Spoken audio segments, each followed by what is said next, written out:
Manchmal ist die wichtigste Erkenntnis in einem Test nicht, für wen ist es besser, sondern für wen ist es tatsächlich auch sinnvoll. Denn heute habe ich euch zwei Präsenzsensoren mitgebracht.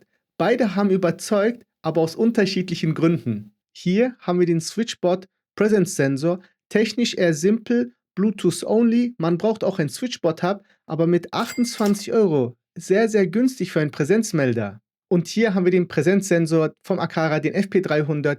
Bringt Zigbee mit sich, hat Matter mit Thread, Feuchtigkeit, Temperatur und Luxwerte, aber kostet dafür knapp 50 Euro. Der eine kann wenig, kostet wenig, der eine kann viel, kostet fast doppelt so viel. Deshalb geht es in diesem Video gar nicht um Gewinner oder Verlierer, sondern um die entscheidende Frage, welcher Sensor passt zu deinem Smart Home und welchen brauchst du absolut gar nicht. Der Sensor ZIST hier vorne ist der Uhr. Willkommen bei Smartzeug. Wenn ihr zukünftig nicht die falschen Sensoren für euer Smart Home kaufen möchtet, ihr wisst, was zu tun ist, lasst einfach ein Abo da. Ansonsten, Film ab!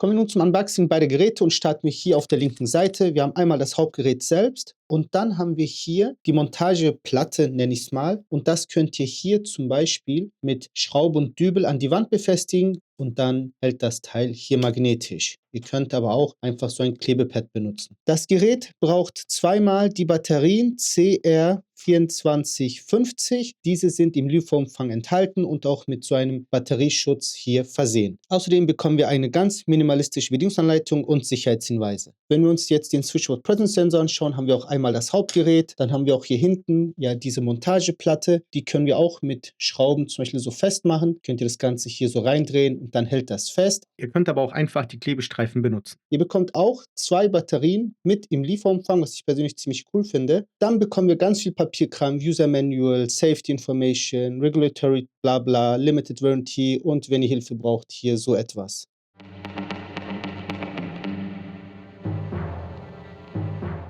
Wir beschäftigen uns nun mit dem Switchbot Präsenzsensor im Detail. Im vorderen Bereich haben wir hier zwei Sensoren verbaut. Zum einen den Millimeter-Wave-Sensor, der dann die Präsenz hier kennzeichnet und noch einen PIR-Sensor. Wir haben hier auch eine LED verbaut. Ansonsten haben wir nichts, außer hier oben einen Knopf. Wenn wir den dann längere Zeit gedrückt halten, dann können wir das Gerät hier auch resetten. Auf der Unterseite haben wir hier so eine kleine Einbuchtung. Da können wir dann diesen Fuß dort reinstecken und dann zum Beispiel auf einem Regal das Ganze aufstellen. Dadurch, dass dieser Fuß magnetisch ist, könnten wir das aber auch an eine metallische Oberfläche hier festmachen und das Ganze dann zum Beispiel auch so festmachen. Sehr löblich ist, dass wir hier mit 3A-Batterien auskommen und diese auch im Lieferumfang enthalten sind. Persönlich werde aber hier meine Akkus benutzen, wenn ihr auch solche Akkus benutzen wollt. Ich verlinke euch das unten in die Videobeschreibungsbox mit einem passenden Ladegerät, dann habt ihr viel mehr Spaß damit. Der Hersteller gibt an, dass mit den Batterien eine Betriebsdauer von 2 Jahren möglich sein soll. Außerdem können wir auch hier so eine Gummidichtung sehen, denn das Gerät ist IPX5 zertifiziert. Und in welchen technischen Parametern muss ich mich jetzt bewegen, um das Teil zu nutzen? 120 Grad Radius sowie 6 Meter in die Breite und maximal 8 Meter hier in die Tiefe. Wenn ihr aber so Themen wie Home Assistant oder die Sprachbox von Amazon, Google, Apple Home, Samsung SmartThings und so weiter nutzen möchtet, dann braucht ihr hier mindestens diesen kleinen Hub von Switchbot. Das ist der Switchbot Hub Mini und dann ist das alles hier mit den genannten Funkprotokollen, Plattformen nutzbar.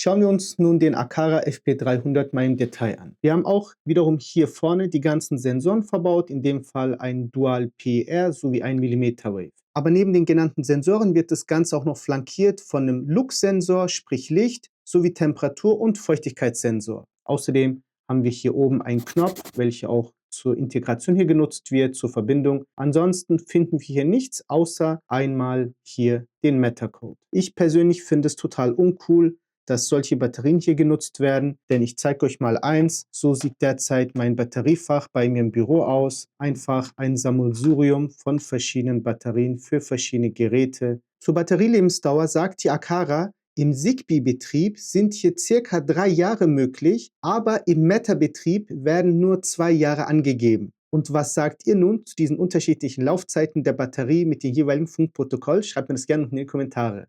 Und auch das hier kann man wirklich sehr flexibel montieren. Ihr könnt das zum Beispiel an eine Metallplatte auch festmachen. Stellt euch vor, das wäre eine Metallplatte. Da sind euch wirklich viele Möglichkeiten hier von dem Gerät geboten. Und in welchen technischen Parametern müssen wir uns jetzt aufhalten, damit wir das Gerät nutzen können? Das wären 120 Grad im Radius und 6 Meter in die Breite und Tiefe. Richtig spannend ist, im Gegensatz zu Switchboard brauchen wir jetzt nicht zwingend hier so ein Hub, um dieses Gerät zu nutzen. Wir können das Ganze auch über Meta via Thread nutzen. Ich habe zum Beispiel hier ein Apple HomePod Mini und dann können wir das in Apple Home mal kurz reinbekommen.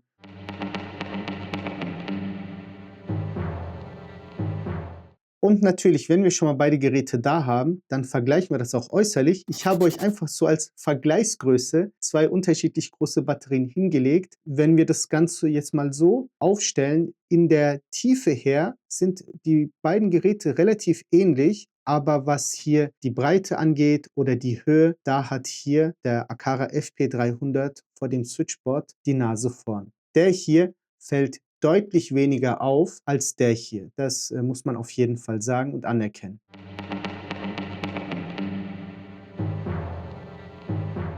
Aber wenn ihr zum Beispiel sagt, hey, Batterie ist jetzt gar nichts für mich, aber ich möchte trotzdem Millimeter haben, dann habe ich hier zum Beispiel den Aqara FP2 und den könnt ihr dann hier mit USB-C hier anschließen. Dann habt ihr hier quasi Dauerstrom. Vorteil im Gegensatz zu denen, diese haben nur eine Zonenerkennung, also einen Bereich. Bei diesem Gerät kann man hier multiple Zonen hier festlegen, aber auf den werden wir jetzt in diesem Video nicht eingehen, wollte das aber nur so am Rande mal auch gezeigt haben, auch dass ihr mal seht, welche Größenverhältnisse hier mal sind.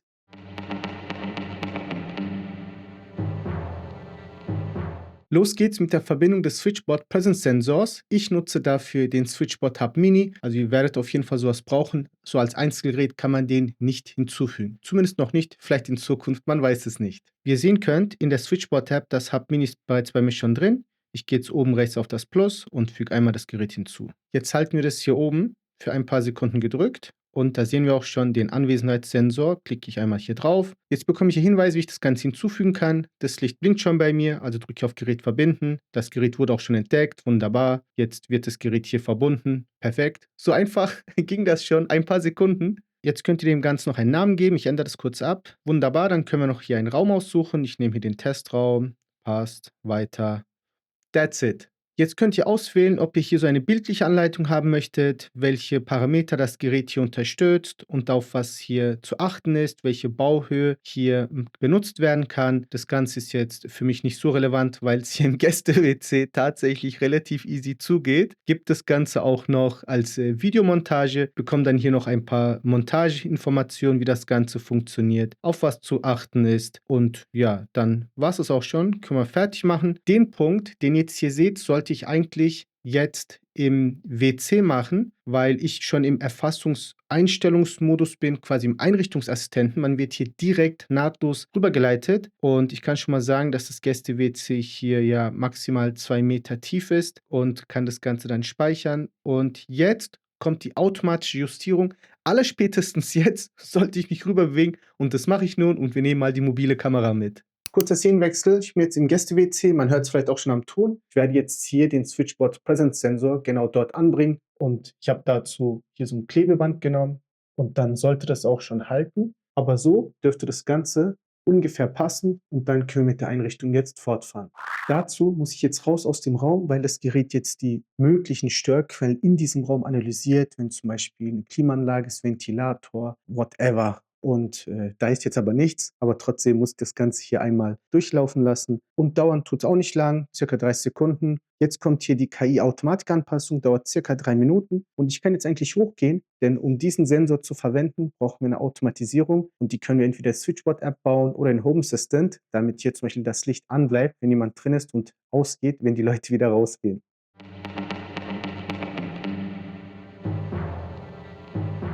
Wir springen jetzt einmal hier ins Gerät rein und ich habe das Gerät abgebaut, weil ich muss hin und wieder auf den Knopf drauf drücken, damit das Gerät sich nicht disconnectet. Der Raum wird derzeit als besetzt angezeigt, das ist schon mal nicht schlecht. Wir gehen aber hier zu den Einstellungen und haben dann hier auch unter anderem die Erfassungseinstellung und da wird es ganz spannend. Da können wir die Erfassungsempfindlichkeit hier nochmal einstellen. Das ist aber im Prinzip genau das Gleiche, was ich eben schon gemacht hatte. Also da gibt es jetzt keinen Schieberegler, wie das es noch präziser oder weniger präziser funktionieren soll. Nur für euch zur Info. Wo ihr aber Fehler machen könnt, ist hier im Erfassungsbereich nicht die korrekten Daten einzugeben. Dann haben wir auch noch die Möglichkeit von einem Unbesetzt-Timer und in dem Fall standardmäßig 15 Sekunden eingegeben. Und das war es auch schon mit den Erfassungseinstellungen. Ihr könnt dann auch noch das Anzeigelicht hier, diese Status-LED deaktivieren. Ich denke, das macht auf jeden Fall Sinn. Das irritiert dann auch nicht irgendwelche Gäste, die dann auf der Schüssel hocken. Habt dann hier die Möglichkeit, die Dienste von Dritten hier in Anspruch zu nehmen. Könnt dann zum Beispiel hier Home Assistant machen. Das sollte über Switchboard Bluetooth funktionieren und dann könnt ihr euch das Ganze hier durchlesen, aber das braucht man nicht, machen wir eh gleich. Und die anderen Themen werden hier auch erklärt, zum Beispiel Meta.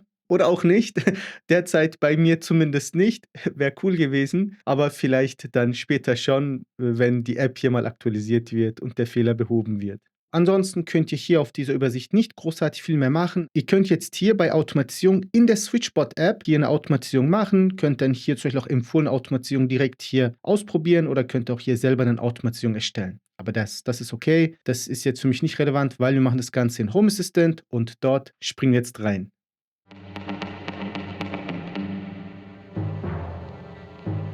Okay, ich freue mich riesig. Also, wir sind hier einmal im Home Assistant, gehen zu den Einstellungen, zu Geräte und Dienste und dann unten rechts auf Integration hinzufügen. Wir geben hier einmal Switchbot ein, gehen zu Switchbot Bluetooth und haben jetzt die Möglichkeit, das ohne Anmeldung zu machen oder mit unserem Switchbot-Konto. Und ohne Anmeldung erkennt er hier MAC-Adressen von dem Switchbot, erkennt jetzt hier den Präsenzsensor, könnte ich jetzt OK machen und dann wird das Ganze erkannt, weil ich das jetzt Testzwecke schon drin hatte, sind hier schon Sachen eingetragen. Ihr gebt dann hier einen Namen ein, packt es in den Raum und dann könnt ihr das direkt nutzen. Sollte das aber mit ohne Anmeldung nicht funktionieren, weil das Gerät irgendwie zu weit weg ist, in dem Moment irgendwie nicht tun sollte, wie ihr das möchtet, könnt ihr es auch gern mit Anmeldung machen. Denn wichtig ist, es geht im Prinzip lokal, dass hier dieses Gerät an anderes Switchbot-Gerät oder den Switchbot Hub Mini dann hier per Bluetooth seine Daten austauschen kann. Kleiner Fun-Fact an dieser Stelle, wenn ihr Bluetooth-Proxys per ESP Home in Home Assistant habt, diese erweitern auch die Reichweite von eurem Switchbot Presence Sensor. Wenn ihr nicht wisst, wie ihr solche Bluetooth-Proxys bei euch ins Home Assistant bekommt, das Video dazu oben rechts, dann habt ihr das auch und habt dann damit ganz viel Spaß. Wunderbar, dann hat das Gerät hier auch schon einen schönen Namen. Und er springt auch schon direkt hier in die Integration rein. Und hier auf der Übersicht sehen wir hier einmal bei Sensoren die Belegung und einmal Lichtstärke. Mehr sehen wir nicht. Das ist okay. Ich habe euch schon mal für die Testzwecke eine Automation gemacht für das WC-Licht, dass es an und ausgeht. Dort springen wir einmal rein. Und das Ganze ist relativ easy. Ihr habt hier die Möglichkeit, das hier mit Auslöser-IDs zu machen, mit Motion On und Motion Off. Das Ganze ist relativ easy. Ich müsste noch mit WC Motion On, WC Motion Off. Oder ihr könnt das Ganze auch ganz normal hier mit Gerät, Belegung erkannt, keine Belegung erkannt. Ja, was dann unten passiert, wir haben entweder durch die Auslöser-ID oder wenn eine Belegung stattfindet. Ich habe jetzt für euch beides gemacht. Und in meinem Fall die Lichtstärke unter 5 ist, dann schalte das Licht an und keine Ahnung, warum ist das Ganze deaktiviert. Wenn keine Bewegung mehr stattfindet, beziehungsweise einfach der Sensor wieder frei ist, dann schalte Licht aus. That easy it is. Wie gesagt, viele Wege führen nach Rom. Das Ganze können wir speichern und das testen wir jetzt.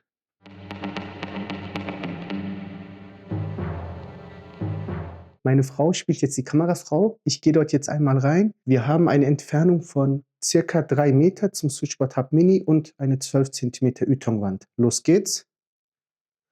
2, 3, also 2 Sekunden. Wir sind gutmütig. Jetzt setze ich mich hier hin und ja, ich lasse jetzt mal hier kurz den Timer ablaufen. Wir machen mal die Stoppuhr. Die Stoppuhr läuft jetzt. Also 1 Minute ist hier schon verstrichen und der Raum wird immer noch als belegt angezeigt. Also das ist schon mal wunderbar. Also wir können dann, denke ich, dem Gerät ja einen Erfolg hier attestieren. Und ich würde sagen, wir machen jetzt den Test, wenn ich rausgehe, wie lange es dann dauert, dass das Licht ausgeht. Das Ganze hat jetzt, ich würde sagen, Liebling, 20 Sekunden gedauert. Also ich denke, damit kann man leben. Sowieso, wenn man rausgeht, macht jeder Gast immer aus. Das ist total okay. Das ist nur für den Fall, wenn die Kinder das mal vergessen, wenn die Gäste das mal vergessen, dass man einfach 5 Cent im Jahr spart. Jetzt gehen wir zu unserem zweiten Gerät. Ich freue mich schon drauf. Wenn dir das bisherige Video geholfen hat, gefallen hat, denkst du, es ist zu viel verlangt, wenn ich jetzt nach einem Like und einem Abo frage? Sonst schreib noch gern unten in die Kommentare, Fragen zum Video, Wünsche, Anregungen, Kritik. Ich tausche mich gerne mit euch aus, um hier neue Sichtweisen zu erhalten. Und das war's auch schon. Weiter geht's mit dem Video.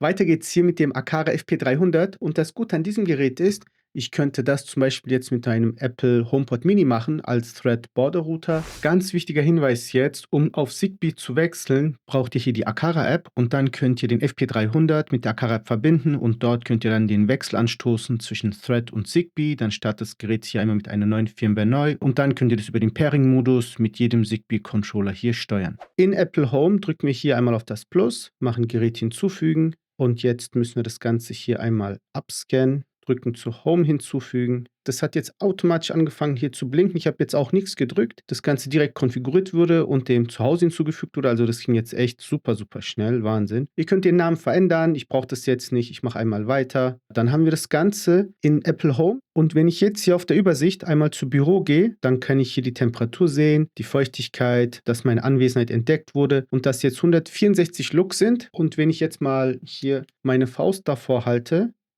dann sehen wir schon, es hat relativ schnell reagiert, also dann ist jetzt schon 0 Lux, das gefällt mir super. Jetzt können wir in Apple Home mit Siri und dem ganzen iOS-Ökosystem damit Automatisierung machen. Das ist echt super. Was wir jetzt aber machen werden, ist, das Ganze ins Home Assistant zu bekommen.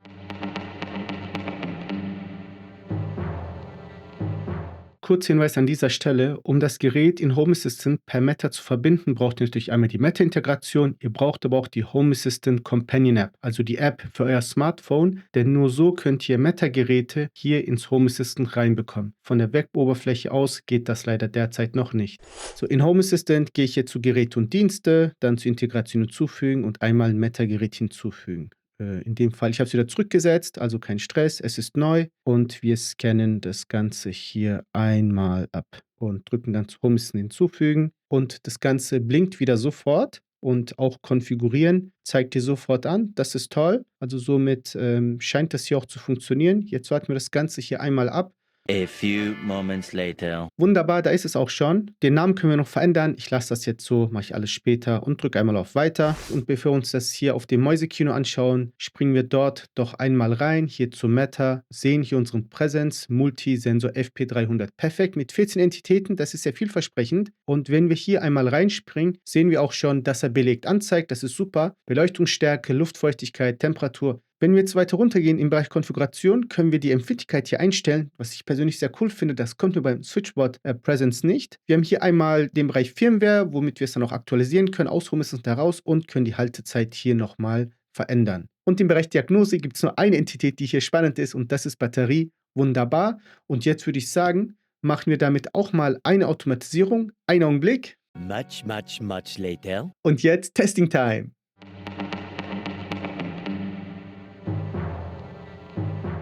Und bevor wir das Ganze testen, von der Montage her, möchte ich das genau hier haben. Dann können wir das Ganze hier schön einstellen. Und dann sollte das Ganze passen und mich dann hier die ganze Zeit beim Schreibtisch dann erkennen. A few moments later. Ich habe jetzt bis auf den Bildschirm alle Lichter ausgeschaltet und die Belegung wird frei angezeigt in Home Assistant und die Beleuchtungsstärke ist 1 Lux. Jetzt schauen wir mal, wie lange das dauert. Dort oben ist der Sensor. Okay, also das ging wirklich sehr schnell, mir jetzt sehr gefallen. Jetzt gehe ich einmal raus und schaue mal, wie lange das dauert. Ich würde sagen, das hat jetzt so circa 12 Sekunden, 13 Sekunden gedauert. Und jetzt setze ich mich mal wieder so für 1, 2 Minuten hin und schaue mal, ob er mich permanent hier als belegt erkennt. Ich habe jetzt den Timer für euch laufen lassen und ich werde mich jetzt nicht bewegen. Und wenn ich jetzt mal rüberschiele, wir sind jetzt schon bei 1 Minute und ja 6, 7, 8 Sekunden und der Raum wird immer noch als belegt erkannt. Also auch somit funktioniert das hier wunderbar.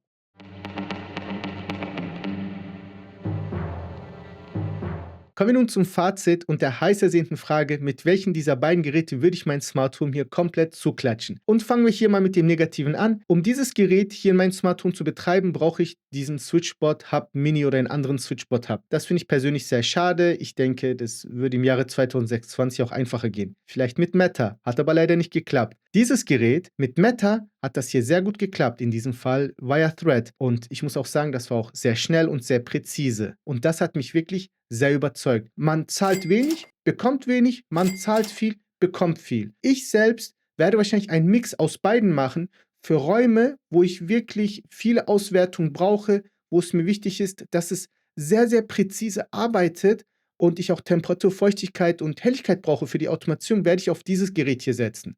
Aber für einfache Räume, zum Beispiel die Garderobe, die Speisekammer, der Hauswirtschaftsraum oder auch WC, werde ich dieses Gerät hier nutzen. Denn hey, 28 Euro, hey, zum Preis von 110 Euro kriege ich 4 Stück davon, während ich von diesem Gerät gerade mal 2 Stück bekomme. Und jetzt bin ich auf eure Meinung gespannt. Was sagt ihr dazu? Schreibt mir es gerne unten in die Kommentare. Ich freue mich jetzt schon riesig, mich mit euch auszutauschen. Wenn euch dieses Review auch nur im Ansatz geholfen hat, diese beiden Geräte noch besser zu verstehen, ein Like hilft dir brutal und wenn ihr zukünftig solche Reviews gar nicht verpassen möchtet, dann lasst ein Abo da. Ich bedanke mich, dass ihr eingeschaltet habt. Hoffe, ihr schaltet auch das nächste Mal ein. Bleibt mir gesund, habt eine gute Zeit. Macht's gut. Ciao.